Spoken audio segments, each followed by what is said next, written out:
자, 보시죠. 자, 입력하는 방법은 여러분들이 계속 하시다 보면은 익숙해지니까 입력하는 방법은 실게 하면서 할게요. 그냥. 자, 보시죠. 자, 월세 세액 공제 얘도 출제를 많이 해요. 출제를 많이 하는데 이 월세 세액 공제가 원래 여기에서 출제가 요거는 좀 외워주셔야 돼요, 여러분들이. 예, 좀 힘드시더라도 일단 월세세액 공제가 근로소득이 있는 자만 돼요. 그래서 이제 여러분들이 월세 내실 때 그 월세는 근로소득이 있어야지만 받는, 이건 실제 여러분들의 그 일상생활하고 밀접하게 관련이 있겠죠. 월세 내실 수도 있는 거니까. 자, 그래서 일단 그 월세세액 공제는 그 부양가족의 연령하고 소득 금액을 다 따져요. 근데 이거 혹시라도 여러분들 딱 한 번 내세요, 한 번. 원래는 우리 여태까지 시험에는 이제 본인이 월세 내는 거 냈거든요. 그럼 본인은 어차피 나이하고 소득 금액 안 따진다라고 했잖아요. 그죠? 나이하고 소득 금액을 안 따지니까 문제가 없었는데, 최근에 한번 배우자를 낸 적이 있어가지고, 알죠? 그래서 내 부양가족의 월세를 내가 내주면 공제를 받을 수가 있는데, 그 부양가족이 나이랑 소득 금액을 둘 다 만족해야 돼요. 근데 어저께 좀 주의하실 게, 배우자는 무조건 나이는 안 따져요, 여러분들. 배우자 나이 안 따진다. 그리고 좀 외우실 게, 이 월세세액 공제는 다 되냐면 다 되는 게 아니라 총 급여액이 7천만 원 이하는 꼭 좀 외워주세요. 그렇죠? 그래서 총 급여액이 7천만 원 이하. 요거는 좀 외워주세요. 그래서 총 급여액이 7천만 원이 안 되잖아요. 그럼 총 급여액이 7천만 원이 안 되면 월세세액 7천만 원 넘어가잖아요. 총 급여액이 7천만 원 넘어가면 절대 월세세액 공제는 안 돼요. 절대. 예. 자, 안 되고. 자, 그 다음에 이게 법문구예요. 혹시라도 그렇게 뭐 더럽게 세무 2급은 그렇게 치사하게 내진 않겠지만 혹시라도 치사하게 낼 수도 있으니까 여기에요. 해당 과세 기간에 지급한 월세액 이렇게 입력을 해야 돼요. 해당 과세 기간에 지급한. 그럼 여러분들 우리 시험에 나오는 과세 기간은 2023년도가 되겠죠. 2023년도. 그럼 예를 들어 볼게요. 내가 만약에 2023년 7월 1일부터 2025년 6월 30일까지 임차를 하고 있대요. 임차를 하고 있고, 얘가 만약에 월에 임차료가 얼마다라고 가정하냐면 50만 원이다라고 가정해 볼게요. 그렇죠? 그럼 우리가 2023년도에는 몇 개월치에 대한 월세만 공제가 되는 거예요? 요 기간 중에 6개월밖에 안 들어오죠. 그럼 여러분들이 입력하실 때에는 50만 원에 6개월 하셔가지고 300만 원 이렇게 입력을 하셔야 돼요. 무슨 말인지 이해되시겠어요? 그러니까 2023년도에 공제될 월세액을 구하는 거니까 2023년도에 들어오는 기간만 우리가 고려해줘야 된다, 그 말이에요. 맞죠? 뭐 그렇게 낸 적이 딱 한 번 있긴 한데 혹시 높아심해요.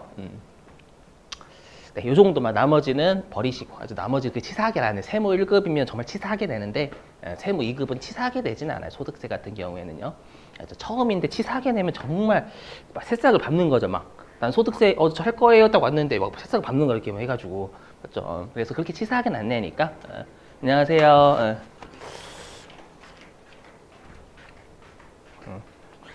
자, 됐고요. 이거는 나중에 설명. 자, 이제 요거 하나. 자, 시험에는 요것도 출제를 해요. 소득명세라는 메뉴는 시험 목적상 얘만 기억해 주시면 돼요. 시험 목적상이요. 시험 목적상 우리가 소득명세라는 메뉴는 언제 입력하냐면 종전 근무지에 대한 내역이 있을 때 입력한다라고 보시면 돼요. 일단 소득명세. 자, 그리고 설명 좀 해보죠. 다 들어보시면. 여기에서는 되게 중요한 게 하나가 있어요. 들어보실게요. 이게 뭐냐면은요. 자, 우리가 연말정산이라는 건 2023년도, 우리가 이제 2023년도에 대한 연말정산을 하는 거잖아요, 여러분들. 그죠? 2023년도에 대한 연말정산을 하는 건데, 문제가 생기는 게 있어요. 어떤 문제가 생기는 게 있냐면, 내가 A라는 근무지에서 일을 하다가 2023년도에 B라는 근무지로 옮긴 거예요. 그러니까 A라는 근무지 퇴사하고 B라는 근무지로 옮긴 거예요. 그럼 2023년도에는 연말정산이 A와 B 전체에 대해서 연말정산이 돼야 되거든요. 이해되시겠어요? 근데 문제는 뭐냐면 연말정산은 원래 A, B 전체에 대해서 해야 되지만 실제 연말정산은 다음 연도 2월 달에 하거든요. 근로소득 같은 경우 2024년도 2월 달에요. 2023년도 연말정산은요. 그럼 2024년도 2월 달에 연말정산은 어디에서 연말정산할까요? 당연히 퇴사한 근무지 연말정산 하시는 분이 아니라 내가 입사한 B라는 근무지에서 연말정산이 된단 말이에요. 이해되시겠어요? 그러면 어떻게 해야 되냐면 내가 지금 근무하는 B라는 근무지 있죠. 그 근무지의 연말정산 담당자한테요. A라는 근무지에서 내가 퇴사하면서 원천징수 된 게 있겠죠. 맞죠? 그거에 대한 영수증을 가지고 그걸 B한테 넘겨줘야 돼요. 그래야지만 그 2023년도 전체에 대해서 A, B 전체에 대해서 연말정산을 할 수가 있다라는 거예요. 여기까지 어떤 느낌인지 되시겠어요? 그거를 하기 위해서 우리가 소득명세 입력하는 거예요. 알죠? 근데 시험 목적상은 일단 소득명세는 종전근무지에 대한 내역이 있을 때 입력한다라는 것만 기억하시면 돼요. 자, 그럼 여기 뭐냐면 간단해요. 그냥 여기 이거 여러분 딱 라인 딱딱딱딱 맞추시면 돼요. 종전에서 그냥 종전의 근무처명, 사업자 등록번호, 근무기간 이런 것들 주어진 대로 입력하시면 됩니다. 알죠? 그러니까 여기 딱히 어려운 게 하나도 없어요. 알죠? 근데 여러분들이 주의하실 게 뭐냐면 실제로 우리가 그 근로소득 4대 보험료 내가 뜯긴 거 있죠? 그 A, 지금 사례에선 A라는 종전근무지에서 뜯겼던 4대 보험료 있을 거 아니에요. 맞죠? 그거를 여기다가 직장에다가 입력을 하시면 돼요. 우리 시험에는 공적연금은 내지 않을 거예요. 공적연금은 그 우리가 국민연금 뺀 뭐 우리가 그 공무원이라든지 아니면 교사분들은 또 연금 내야 되거든요. 본인들. 여기 내진 않으니까. 그래서 여기에 종전근무지에 대한 4대 보험료를 순서대로 잘 여러분 실수하지 않게 입력만 잘 하시면 돼요. 여기까지는 어렵지 않은데 문제는 뭐냐면 이 소득명세는 여기가 별표예요. 어디가 별표냐면 여기 기납부세액이요. 기납부세. 여기가 별표예요. 자, 무슨 말인지 한번 해보죠. 자, 들어보시면 한번 사례 한번 들어볼게요. 자, 사례 한번 들어보면 자, 내가 만약에 여기다 한번 사례 들어볼까요? 내가 만약에 A라는 근무지 있죠.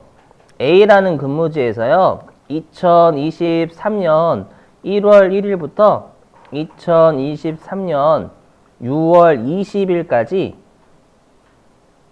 근무를 한 거예요. 물론 더 근무했지만 연말정산은 올해 연도급만 해야 되는 거니까. 알죠?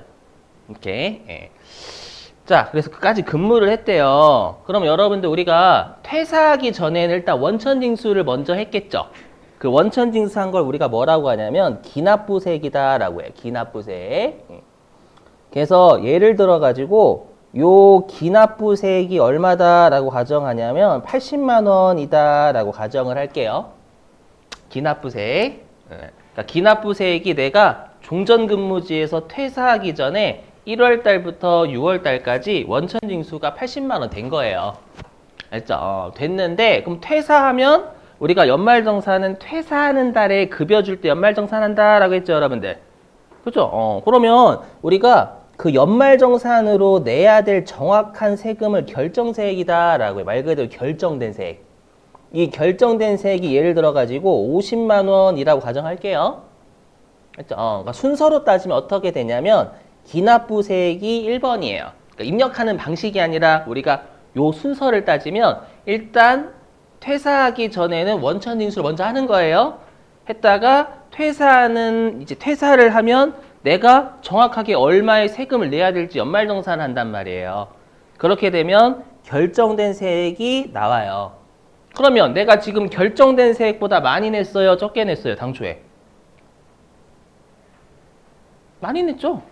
그렇죠? 50만 원만 내면 되는데 퇴사하기 전에 80만 원이나 뜯겼던 거예요. 이해되세요? 그래서 어떻게 되냐면 우리가 이제 차감징수세액 있죠? 차감징수세액. 지금은 우리가 더 뜯겼으니까 30만 원 돌려받아야죠. 맞죠? 그래서 우리가 이렇게 세모로 표시되어 있는 게 마이너스예요. 마이너스 요렇게. 이거 일단 외우시는 게 분명히 도움은 되지만 이해하고 외우셔야 여러분 기억이 오래 남아요. 왜냐면 며칠 지나면 또 까먹거든요. 자, 그럼 들어보세요. 그래서 내가 이거예요. 종전근무지에서 퇴사할 때 연말정산 해보니까 50만 원의 세액만큼 냈었으면 됐는데 내가 퇴사하기 전에는 80만 원만치 뜯겼던 거예요. 그러면 50만 원 내야 되는데 80만 원 뜯겼으니까 30만 원만큼 더 냈잖아요. 더 냈으니까 퇴사할 때 30만 원 돌려받는 거예요, 환급. 그럼 질문, 내가 종전근무지 얼마 낸 거예요, 최종적으로?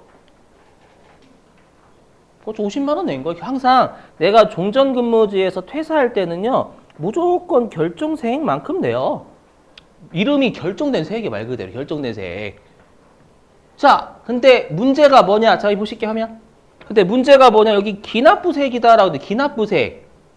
이름이 기납부세액인데 이 기납부세액이 종전근무지에서 최종적으로 납부한 세금이 기납부세액이에요. 여기에다가 80만 원을 입력하시면 큰일 난다라는 거예요. 왜냐하면 기납부세액이라고 돼 있거든요. 실제 근로소득 원천인수 영수 중에서 내가 결정세액이 나오기 전에 뜯긴 세금은 기납부세액이라고 해요.